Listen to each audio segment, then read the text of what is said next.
What if na-discover mo na ang crush mo ay may sugar daddy pala? Liligawan mo pa rin ba? Ito ang storya ni Migo. Hello po Ate Nix at Kuya Steve. Solid Bobby fan niyo po ako. Sana mapansin niyo ang aking istorya. Ako nga pala si Migo Lieva, taga Tayabas City sa Quezon. Minsan, mahirap paniwalaan ang mga bagay na hindi mo maisip na posible pala. Hindi ko alam ang rason, pero siguro dahil na rin ito sa power of money. Kung marami kang pera, madali mong mapapaikot ang mundo. Lalo na kung isa kang magandang babae. Hindi ko nilalahat pero meron talagang magagaling at alam ito gamitin para matupad ang kanyang pangarap. Ito ang nangyari sa aking crush na si Samantha Colesio. Sabihin mo ng corny, pero grade school pa lang kami, crush ko na siya. Mestiza siya, mahaba ang buhok, maliit pero sobrang cute. At higit pa sa lahat, maganda ang boses. Para sa akin, para siyang isang artista. Hindi ko nga alam bakit hindi nag-showbiz tong si Samantha. You might say I'm putting her on a pedestal, pero siya talaga ang first love ko. Yun nga lang, ang problema ko nung bata ako, torpe ako. Hindi ko alam makipag-usap sa mga babae. Hindi rin kasi ako tinuruan ng tatay ko. Pogi naman daw ako, sabi ng mga classmates kong babae.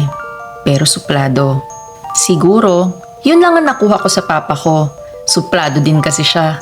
Nung panahon kasi ni papa, kapag suplado ka, macho ka. Pero sa panahon ngayon, mas nagugustuhan ka ng mga tao kung magaling kang magsalita at makihalubilo sa iba. Anyway, dahil di nga ako marunong makipag-usap sa mga girls, pinapanood ko na lang sila. Lalo na si Samantha, hindi naman ako creep. Sadyang kinikilig lang ako pag tinititigan siya. Makita ko lang siya, kumpleto na ang araw ko. After high school, sa Maynila nag-college si Samantha sa Ateneo. May isang bagay lang akong napansin. Paano kaya nakapasok si Samantha sa Ateneo? Mahirap lang naman ang pamilya niya at hindi rin siya isang scholar. Anyway, pinilit ko rin ang aking parents na sa Maynila ako mag-college pero di namin kaya ang Ateneo. Buti na lang, pumasa ako sa UP Diliman. Kahit magkaibang school kami, pwede ko pa rin siyang makita. Magkatabi lang naman ang campus ng dalawang universities. Natuto na rin ako makipag-usap sa girls nung college.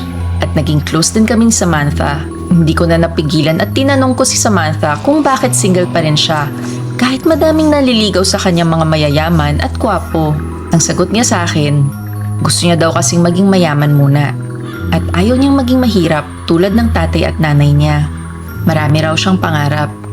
She wants to travel the world, live in style and luxury, katulad ng nakikita niya sa Instagram. Nung narinig ko to, medyo na-turn off ako. Kung di ko lang mahal talaga tong si Samantha, sasabihin ko ng mukha siyang pera. Parang pera lang talaga ang mahalaga sa kanya and she doesn't know what love is. Syempre di ko na sinabi yun kasi mahal ko siya. Minsan ganun talaga nabubulag tayo. Kahit ano pang gawin ng mahal mo, it doesn't really matter. In the end, you will always love them for what they are. Kahit mukha pa siyang pera. Tinanong ko na rin si Samantha kung saan siya nakakakuha ng pera para pang tuition. Kasi malabong kaya ito ng parents niya. Wala din siyang part-time job. At dahil BFFs na kami ni Samantha, isi-share niya daw sa akin ang secret niya. Meron daw siyang OnlyFans na page. Ano yun? Sabi ko. Natawa naman siya. In-explain niya sa akin na para daw itong social media platform pero nagbabayad ang mga followers niya. Nagsishare siya ng mga masiselang pictures at videos para mabayaran siya. Nung sinabi niya ito, nabasag ang puso ko. Para kasi sa akin, napaka-pure at innocent ng image ni Samantha. Hindi na ako umimik nung sinabi niya ito. Umuwi ako sa dorm at hindi na muling kinita si Samantha ng ilang araw. Ano kaya ang gagawin ni Migo? Liligawan pa rin kaya niya si Samantha? Kung gusto mong marinig ang buong kwento, buksan mo lang ang Spotify at pumunta sa podcast section. Sa podcast section, hanapin mo lang kami, Book of Bad Ideas, at makikita nyo na ang latest episode namin na Sugar Daddy.